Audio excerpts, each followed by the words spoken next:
Selamat pagi, salam sejahtera untuk kita semua. Perkenalkan, saya Fadilatur Rahma, SPD M.Hum, dosen tetap Program Studi Pendidikan Bahasa Inggris, Fakultas Keguruan dan Ilmu Pendidikan, STKIP Muhammadiyah Pagaralan.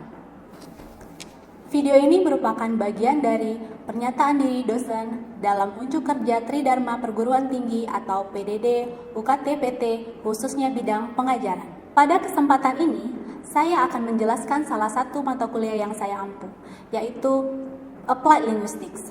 Mata kuliah ini memiliki bobot 2 SKS dengan kode mata kuliah 20324217 yang diberikan kepada mahasiswa semester 2. Diselenggarakan dalam 16 kali pertemuan tatap muka dengan rincian 14 kali pertemuan materi dan 2 kali pertemuan untuk UTS dan UAS. Mata kuliah ini dirancang untuk membekali mahasiswa dengan pemahaman mengenai penerapan teori-teori linguistik dalam memecahkan berbagai permasalahan kebahasaan, khususnya dalam bidang pendidikan bahasa, pemerolehan bahasa, penerjemahan, analisis wacana, hingga penggunaan bahasa dalam berbagai konteks profesional. Adapun capaian pembelajaran lulusan prodi yaitu 1. Menguasai konsep-konsep linguistik, linguistik terapan, dan teori pemerolehan bahasa sebagai landasan dalam menganalisis fenomena kebahasaan dan pembelajaran bahasa Inggris. 2. Menguasai prinsip-prinsip penelitian dalam bidang linguistik terapan, termasuk analisis wacana, sosiolinguistik, psikolinguistik, penerjemahan, language for specific purposes, dan teknologi bahasa. Adapun capaian pembelajaran mata kuliah ini yaitu mahasiswa mampu menjelaskan konsep, ruang lingkup, sejarah, teori, dan perkembangan applied linguistik, serta berbagai cabang kajiannya sebagai landasan dalam memahami fenomena kebahasaan. Selanjutnya, mahasiswa mampu mengevaluasi penerapan teori-teori applied linguistics untuk memberikan solusi terhadap permasalahan pembelajaran bahasa Inggris maupun penggunaan bahasa dalam konteks sosial, akademik, dan profesional. Metode pembelajaran yang digunakan dalam proses pembelajaran mata kuliah ini yaitu ceramah interaktif, case study discussions, dan project-based learning. Mata kuliah Applied Linguistic ini memiliki penilaian yang terdiri dari beberapa poin. Yang pertama, kehadiran dengan bobot 10%. Yang kedua, tugas individu dengan bobot 20%. Yang ketiga, UTS dengan bobot 30%. Yang keempat, UAS dengan bobot 40%. Berikut ini adalah cuplikan pembelajaran yang dilakukan di dalam kelas pada pertemuan keempat dengan materi Language for Specific Purposes.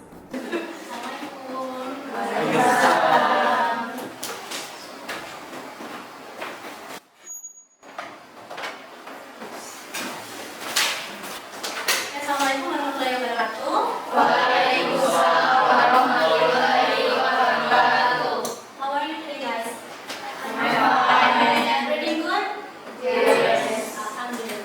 So today, welcome to my class in Applied Linguistics subject. Today we're going to learn new materials different with our previous meetings. But before that, I'll check your attendance list first. Ya, Ratu, Agus, Present, ma'am. Nabila, Nanda, present. Who's absent today? Ada yang nggak hadir? No, ma'am. Good. So anyone still remember our previous meetings talks about what? Ada yang ingat nggak? Minggu lalu kita sudah membahas materi apa? Syllabus material design. Ya. Ada yang ingat apa gunanya syllabus material design? Untuk apa? Nabila, please. For planning what to teach in the course. Ya, good. Ya benar ya, syllabus material design itu digunakan untuk supaya kita bisa menata pembelajaran dalam satu semester. Jadi kita sudah punya rancangan pembelajaran, materi apa yang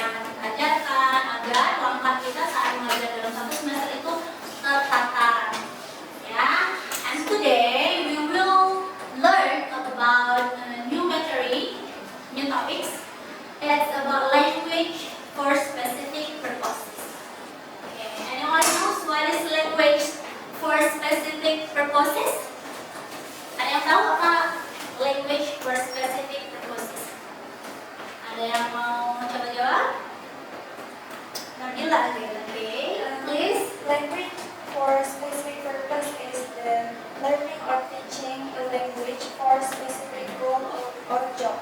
Thank you, Nadia.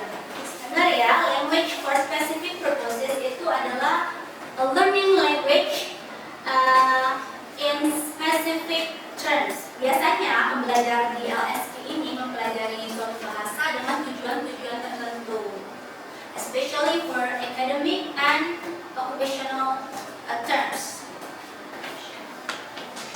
Now, let's see the definitions and characteristics of language specific purposes.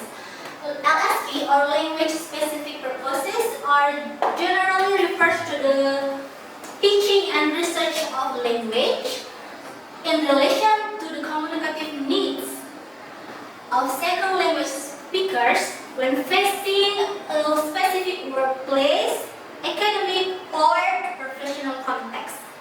Jadi di sini cukup jelas, in short, language specific purposes itu kita pelajari atau dipelajari oleh seseorang ya ketika mereka itu memerlukan bahasa yang khusus, bisa terkait dengan akademik atau pekerjaan mereka. Ya, misalnya seorang dokter ingin mengambil pembelajaran bahasa Inggris. Tujuan dia mengambil bahasa Inggris itu, LSP dalam hal ini adalah agar bisa berkomunikasi dengan pasien internasional, misalnya pasien dari luar negeri, pasien dari negara lain selain Indonesia, maka dia harus mengambil LSP. According to Busterman and Alder, they emphasize that LSP courses typically focus on the specific language needs of relatively homogeneous groups of learners with regard to the intended target situation. So, di LSP ini mereka punya target. Targetnya apa? Belajar bahasa itu tentu ada target yang ingin dicapai. Salah satu targetnya adalah belajar bahasa itu untuk mendukung keprofesionalismean mereka. Ya, kalau jadi dokter, bagaimana how to be professional doctor, bukan hanya berbicara dalam bahasa Indonesia aja, tapi bisa juga berbahasa lain selain bahasa Indonesia. Selanjutnya, theoretical assumptions. Douglas, citing in Chappell, said that the context of a particular situation within a broader cultural context constrains the linguistic choices that a user can make.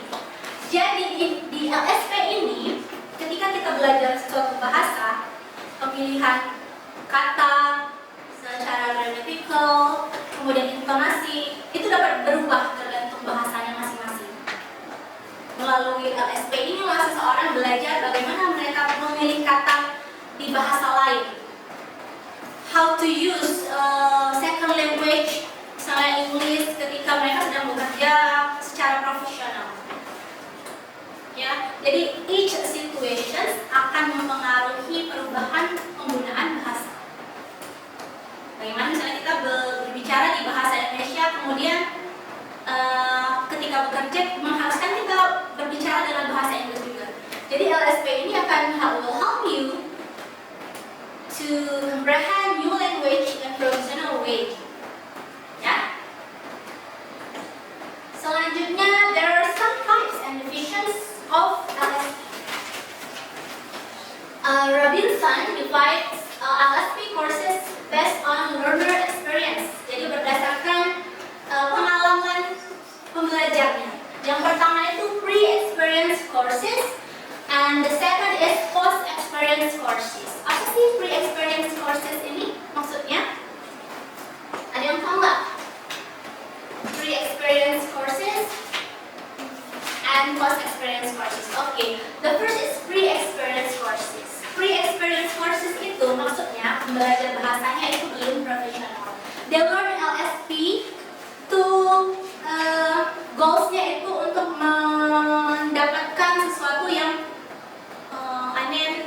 untuk bekerja, misalnya anak-anak baru lulus SMA, kemudian mereka mau melamar pekerjaan, karena belum ada pengalaman dan background tentang pekerjaan mereka bisa tuh LSP.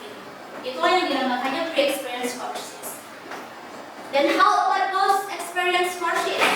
Yang Kebalikannya adalah maksudnya ketika seseorang sudah bekerja secara profesional, kemudian mereka ingin meningkatkan skillnya, menambah kemampuannya, then they do post experience courses. Contohnya misalnya seorang dokter tadi sudah saya contohkan, mereka ingin mungkin bekerja abroad, ke luar negeri, agar bisa berkomunikasi dengan baik dengan pasien internasionalnya, mereka butuh LSP. Itu yang dinamakan post experience courses. Ya? Di sini ada yang bertanya sebelum kita lanjut ke materi selanjutnya? Any questions? Oke, kalau nggak ada kita lanjut ya. Sekarang the major divisions in LSP.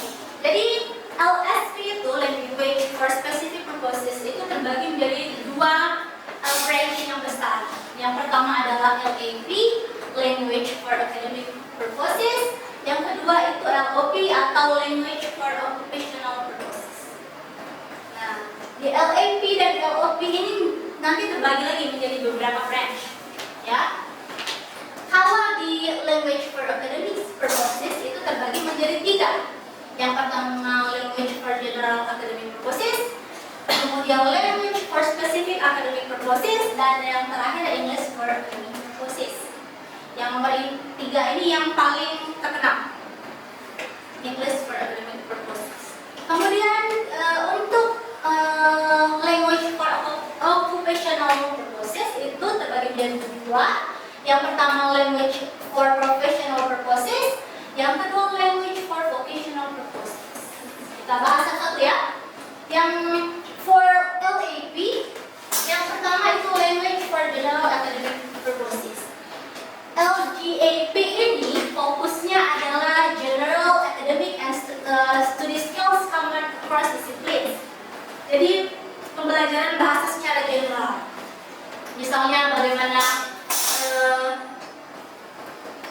bagaimana caranya presentasi secara general, belum ke spesifik materinya apa, bagaimana caranya presentasi, bagaimana caranya misalnya jadi notulen di dalam seminar, itu semua dipelajari di LGAP. Sedangkan yang kedua, LSAP, itu adalah instruction focuses on the language features used in particular discipline. Jadi kalau yang pertama tadi general, yang ini sudah mulai agak spesifik, ya. Contohnya specific genres in legal studies. Misalnya anak-anak hukum mempelajari bahasa Inggris misalnya, apa-apa aja frasa yang ada di dalam bahasa Inggris yang berkaitan dengan hukum itu mereka pelajari. Misalnya kata-kata yang terkait hukum itu dipelajari di language for specific academic purposes. Ya. Selanjutnya yang terakhir English for academic purposes. EAP ini yang paling populer ya di language for specific purposes. Di LAP ini it helps prepare international students for study at English speaking universities. Jadi pembelajaran di English for academic purposes ini disiapkan supaya mereka bisa bersaing sebenarnya di kancah internasional. Bagaimana misalnya dia as university students bisa bersaing dengan kampus-kampus di luar negeri selain di Indonesia untuk bisa berkomunikasi, misalnya ikut mengikuti lomba-lombaan. Di sini di EAP mereka belajar. Selanjutnya ke language for occupational purposes. Kalau di LAP mostly itu sebenarnya masih general, sedangkan di LOP ini sudah ke professional, sudah naik levelnya, ya. Yang pertama itu LPP, language for professional purposes. Di LPP itu fokus on higher level professions. Misalnya bagaimana apoteker, misalnya apoteker yang profesional, bagaimana dia meresepkan obat dalam bahasa asing. Ya, yang lebih profesional. Begitu juga dengan cabang-cabang pekerjaan lain, dokter, teacher, ada level profesionalnya yang mengharuskan mereka to LPP supaya tingkat profesionalisme mereka bisa meningkat, skill mereka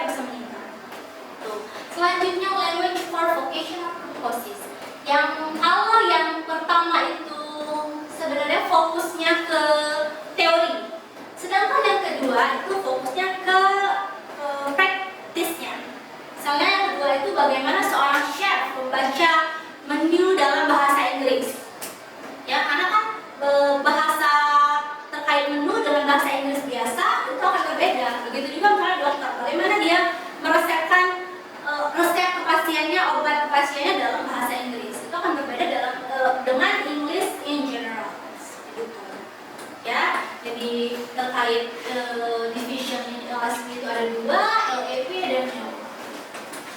Ya? Kita lanjut lagi? Selanjutnya, the contributions of applied linguistics. Jadi, applied linguistics ini kontribusinya apa sih buat LSP? Yang kita tahu, applied linguistics itu adalah ilmu yang mempelajari bagaimana bahasa, teori dalam pembelajaran bahasa diaplikasikan untuk solve the problems in language learning, ya, in language.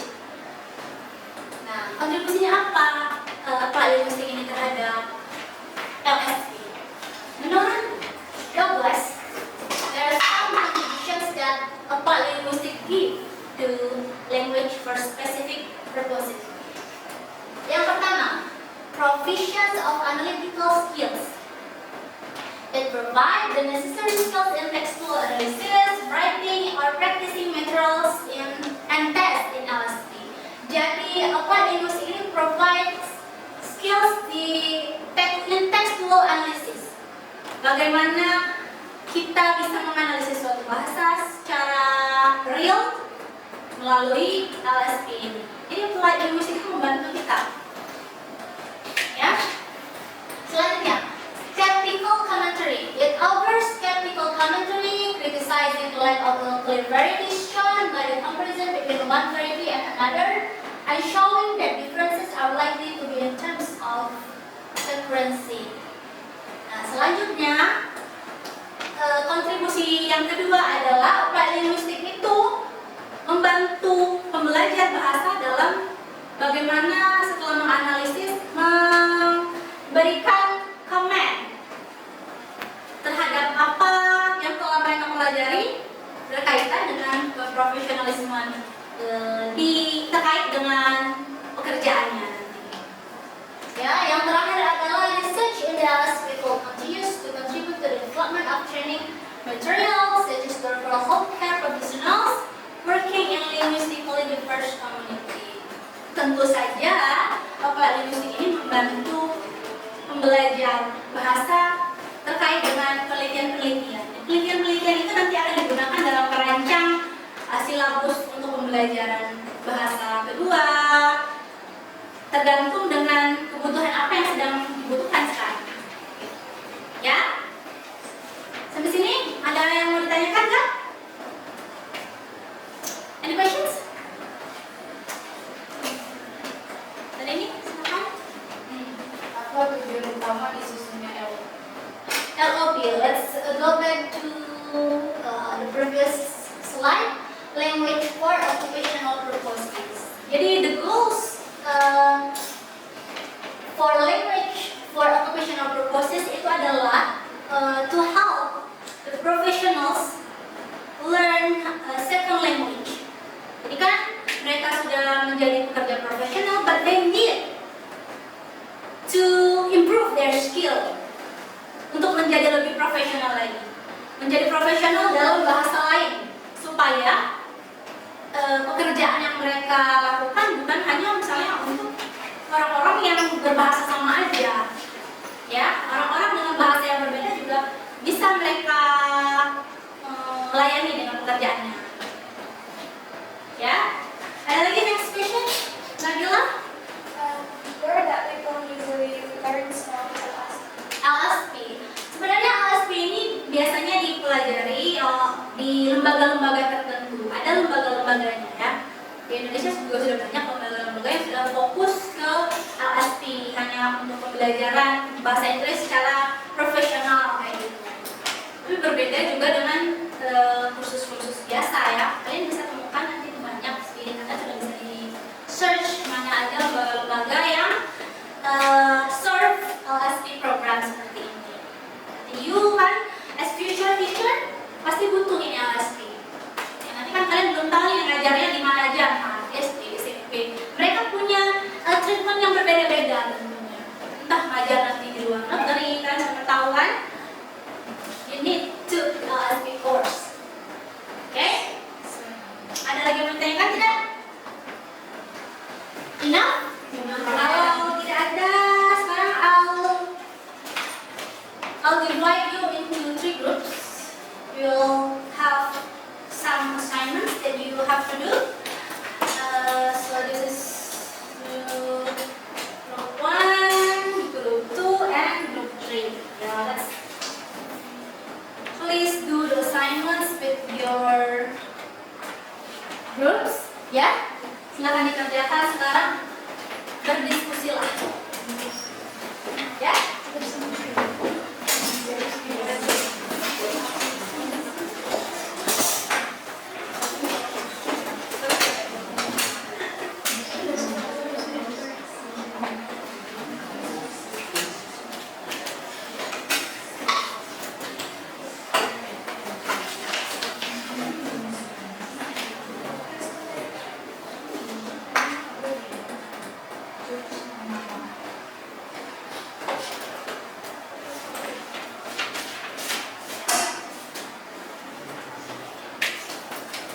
Don't forget to write down your name.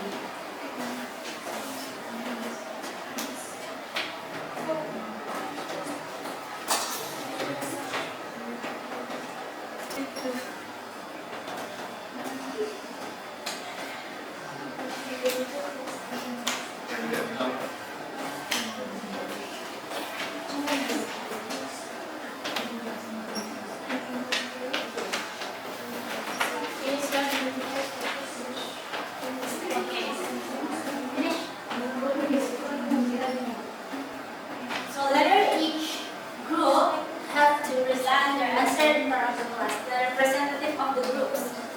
So one person is standing in front of the class, explain their answer to the audience. Yeah? Which groups? Who finished already? The third group? Yes. Silakan. Siapa? Group 3 siapa yang mau menjelaskan? Chandra? Please pay attention to your friends in front of you. Ya. Silakan Chandra.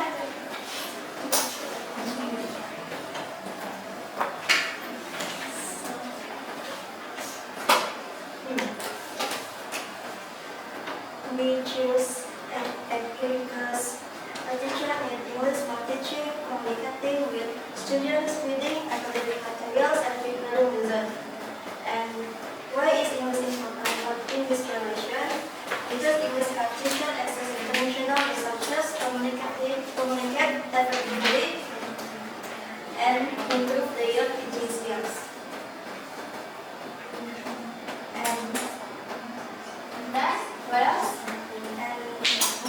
example of suggesting what English is used in this profession is a teacher explains result and gives instruction in English reading class. And after today's discussion, what have you learned about language of specific importance? And we learned that LSP is mainly used for specific profession or academic fields. It helps people communicate effectively in their teaching practice. Okay, thank you Chandra. Please give applause to the present their answer. Second group, ready? Please begin. Profession belongs to LOP because English is used to teach students communicate with parents, prepare listen quick, and participate in professional development. Why is English important for this profession? English helps teachers to keep international teaching, restore communicate with people from different countries, and improve their teaching skills. Thank you. Please. You kids.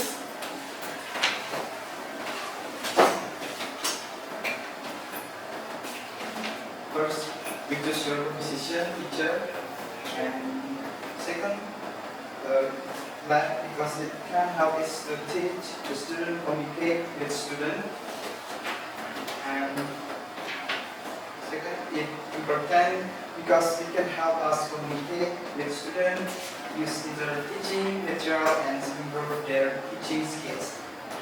And third, first teaching, guide, answer the student right and meaning to help student give something to help or lead someone to respond a question to his learning short class. And plus, when the teacher teach an English skill, then the teacher explain the lesson. Okay, thank you. Okay, most of you choose teachers. Maybe because you are the future teachers and future English teachers. Yes. It relates to you. Why it is important for you as future English teacher? Because you as future English teachers not only is to teach your students. Later you'll become a professional English teacher. So the LSP ini sangat berguna banget untuk kalian di dunia kerja nanti. If you nanti become an English teacher, maka apa yang dipelajari di LSP akan mudah kalian ajarkan ke peserta didik kalian. Ya, sampai sini masih ada yang belum mengerti? Is there any questions? No? Is it clear enough? No. If there's no questions, let's jump to the conclusions of today's topics. Conclusions is LSP presents a targeted and effective approach to second language teaching. And by focusing the curriculum on the real communicative needs of a specific discourse community, LSP ensures that learners acquire the language skills most relevant for success in their target situations. And through the contributions of applied linguistics, the field continues to revise its curriculums and teaching methodology. So by learning the LSP, it will help the learner focus on what they need. Jadi pembelajaran bahasanya fokus terhadap apa yang dibutuhkan aja, ya. Ketika seorang dokter butuh belajar bahasa, maka bahasanya yang akan dipelajari terkait bahasa-bahasa kedokteran, begitu juga dengan pekerjaan-pekerjaan yang lain. Jadi hanya fokus ke apa yang dibutuhkan saja. Jadi poinnya itu adalah fokus ke apa yang dibutuhkan oleh pembelajar, ya. Betul? Sampai sini? Ada yang lagi mau tanyakan tidak? Kalau begitu, saya rasa I think enough for today, for today's meeting. Thank you so much for accompanying me today. I hope all of you, after learning this material language for specific purpose, can apply these materials in your real life. Yeah. Thank you so much for coming today. Please become a good one anywhere you are. Yeah. Think positive because positive can guide you